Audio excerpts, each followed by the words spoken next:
Mipahimangno ang Bureau of Fire Protection ngadto sa publiko maglikay sa pagpangilad sa nagpakaroon ingnon ng giingong safety inspectors. Usa ka ensayamento sa dakbayan sa Lapu-Lapu na biktima nini ug nakabayad sila. Si Nico Serino sa report. Kini ang peke nga certification nga gi-issue sa nagpailang safety inspector sa Lapu-Lapu City Fire Station nga nakabiktima sa usa ka spa karong bag-o. Pagkahuman, gipaninglan pa ang tag-iya og 1,400 pesos isip bayad sa inspection ug sa pag-certify nga nasusi na nila kini.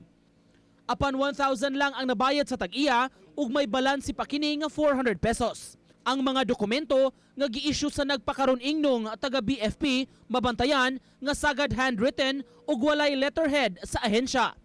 Gipasabot pa niini nga maong nang-inspeksyon sila kay panahon man sa Fire Prevention Month. Business establishment ka, you're not supposed to give the payment directly to the inspector.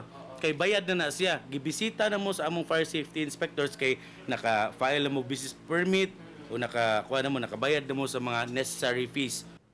Ubo sa balaod, maka-inspeksyon ang BFP sa mga business establishments o bisan mga Pinoy-anan. Tambag nila sa katawhan, magmatngon ug siguroon nga official BFP personnel lang ang muhimo niini. Lakip sa angayang susihon ang uniform sa personnel, official nga ID ug mga gyud og kopya sa inspection order.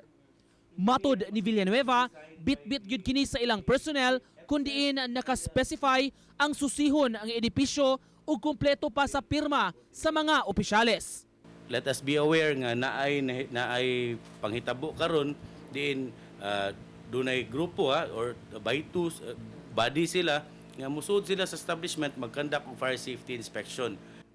Nico Sereno, Balitang Bisdak.